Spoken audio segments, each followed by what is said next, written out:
everybody, this is Chris McCabe of E-commerce Chris, host of Seller Performance Solutions. I don't have Leah McHugh of E-commerce Chris with me this week, but I do have Carrie Miller of Helium 10. We're really excited to talk to her. Hello, Carrie. How are you? Hello. Great. How are you doing? Great. We're here to talk about some dicey stuff, but Yes. we're excited to have you. Number one, because you're with Helium 10. Number two, because we still have wonderful memories of the Sell and Scale conference, which I guess was almost 3 months ago now. I don't know if it seems like more recent or distant past, but good experience with that. We had good memories of it. And mostly talking to you about some of the brands you've been talking with this Q4 and this holiday peak, because you've got some stories. We've, of course, got stories of brand nightmares, people getting attacked, abuse reports to Amazon, what Amazon does with it. But I thought we could start with your interactions with some people who have Yeah. been dealing with counterfeiters, dealing with maybe detail page abuse, fake Mhm. reviews, negative reviews that are extreme. You had an example we were talking about just before we started. So maybe I'll just kick Yeah. this off by giving you a chance to kind of give us some background on that, and then we can get into it. Yeah. So one of our elite members is actually a creator of a product that went viral. And I actually get ads for this product all the time. It's very well known all throughout. And his wife actually is the one who created this product and patented it. Mm. And so they have so many counterfeiters. They've actually lost retail deals because there's so many counterfeiters. People are using their exact packaging and branding and everything, not even doing their own packaging. Right. So it's been Copying their quite packaging. copying their packaging, copying Right. the product, the logo, Yep. everything, or they might remove it like just subtly and it'll still be the same packaging. So it's been a nightmare for them. I was just jaw dropped listening to this story and how many millions they're losing every day. But that's probably a big one is just, some people with patented products that get their products counterfeited and they lose tons of money. So that's a big issue. I have heard other people talking about this, not Yeah. as bad as this particular one. Do they have an IP attorney quarterbacking some of the IP reporting to Amazon, or are they just Yeah. using the brand registry tools and hoping they work? Yeah, they Yeah. had an IP attorney. The wife is actually an attorney herself as well, Okay. but they have outsourced to another attorney. They Mhm. worked another company too to try to get things sorted out and they have not gotten anywhere. They said, "Oh, we've been kind of nice." And I was like, "I don't think you should be nice in this situation." I was like, "You need to go hard on this." And Yeah. they had Mhm. people basically who they sent cease and desist letters to. They Yeah. said, "We're going to attack your listings. We're going to ruin your listings. We're going to Mhm. attack your product if you don't stop this or if you get us taken down." They're really Yeah. harassed by Yeah. people. I didn't know how prevalent that was, but it's like they've got a lot of that. At this time of year, it's always, I mean, for years now, it's been prevalent. But if they're making as much as you say they're making with that kind of product, they're going to attract eyeballs. They've got people, black hat types that are tracking their sales that want to make sure they get some of that money and they siphon off some of that revenue. And unfortunately, a lot of bad actors out there understand how to hit them, where to hit them, how often. They've kind of got a playbook for that. And one of the things I wanted to make sure we talked to you about today was, do brands have a response or like a counter for that? Do they go into the holiday knowing that they need to have an excellent, robust strategy in case they're attacked before they ever are attacked? I know it's a little bit late in the year to talk about what's your prep for Q4, but I mean, are people still getting caught off guard from your experience? Are they still kind of like, what do we say? What do we do? Do we open up a seller support case? Do we write an email to Jeff? I mean, do they grasp at straws, or do you think they've got kind of a game plan that'll help them at least get started? I don't think people have a game plan. They just start with what they think they can do. Maybe they'll start with their attorney. They'll start with Seller Central. They'll try to open up cases. They'll try to figure out what to do. They'll Google a lot of stuff. They'll see what they can do to protect themselves with patents. A lot of people that are in our group, they have patents not only in the US, but all over the world. And some of these products are, really, really genius. There's another guy who patented his product in Europe. He's actually only had a few counterfeits, but it's Mhm. now just starting to get traction. So it's really something that you think that if you have a patent that you'll be protected and that your brand won't get annihilated on Amazon and you won't Yeah. lose retail deals because of this. So it's really kind of disheartening all the money that you invest up front for those patents, getting it all designed, getting it out there. Do you find that people are copyright's been a big IP attack this year and last year? Do you find that people are copywriting their images?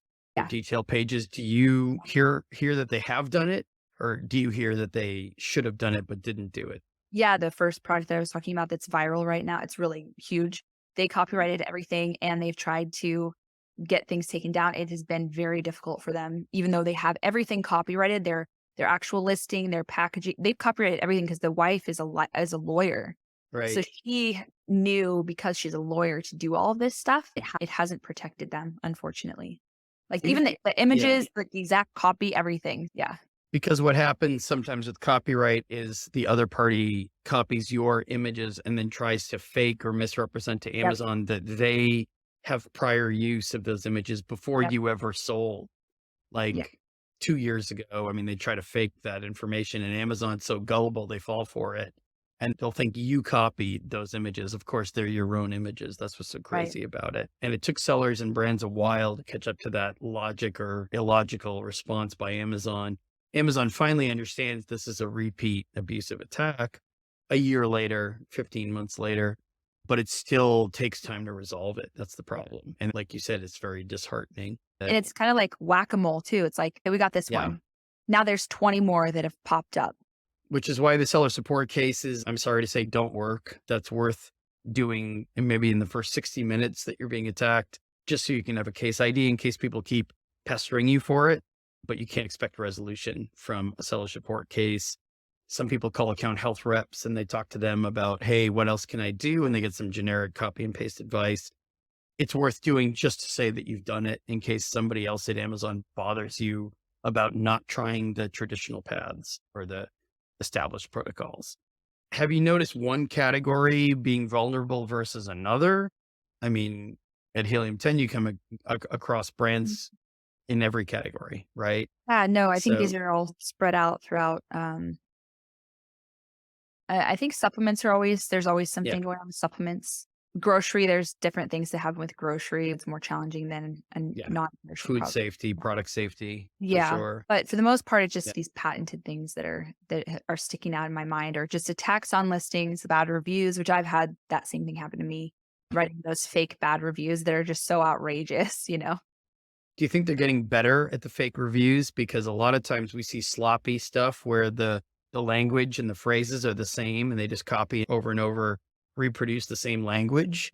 And it makes it easier to complain to Amazon, hey, they took the same review and duplicated it like 1,000 times. You know, they used to Yeah. do that. Do you think they're getting more sophisticated with that?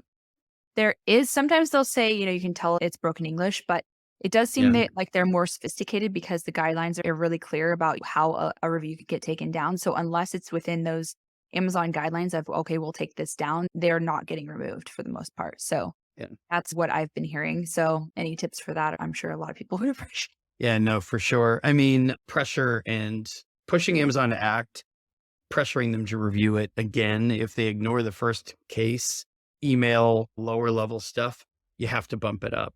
I think a lot of people have understood that the social media teams at Amazon are more enhanced, I guess, now. Twitter has become a much bigger deal over the last 12 months. Hey, we're being slaughtered by fake reviews. I mean, you don't need 180 characters or however many they give you to spell out like we're being hammered with attacks by fake reviews. A lot of them say the same thing. Sometimes you can report the reviewer. That's gotten less common over the months and years, but sometimes you can find the reviewer and say, look, they've reviewed all these products the same way, except for this one seller's products. Like Yeah. I tend to work with people and brands and categories where there'll be 8 top sellers and 7 of them will be getting attacked and there's one that's not being attacked. And there's one that's not having reviews Yeah. loaded with Right. negatives.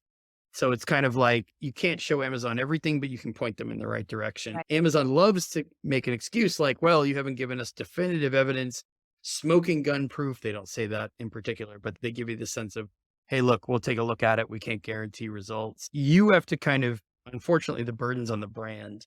I'm going to start like a new YouTube video series or something called Burden on the Brand, which is unfortunate, but that's the reality, which is Mhm. like it's on your shoulders to Yeah. keep coming back and to keep, I mean, you've been to a lot of the same conferences I have and you talk to some of the same people. You have to show that you're never going away. Yeah. I mean, it sounds crazy and it sounds like reckless and irresponsible that it's on you and not Amazon and it's not a shared burden, but it is on you to show Amazon we're never going to give up. We're going to keep coming back because this is a constant.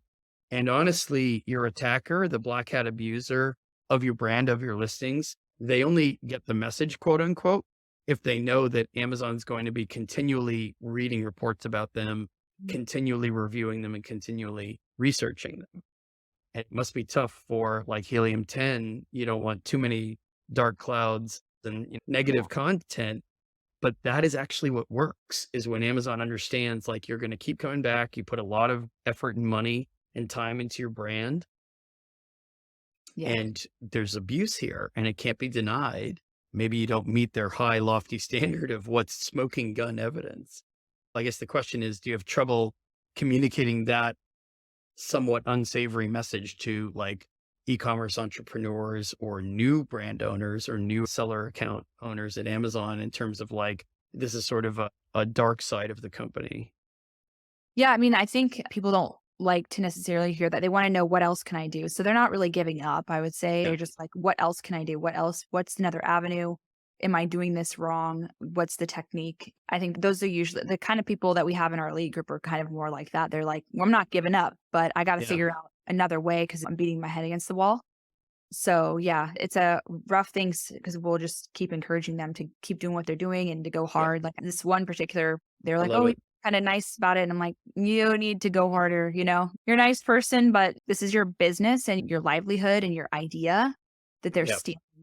It's tough even for us as consultants because on the one hand, bedside manner is important because people are anxious and stressed and losing money and crazy stuff's happening that's out of their control to an Yeah, extent. And we're sympathetic and we want to help.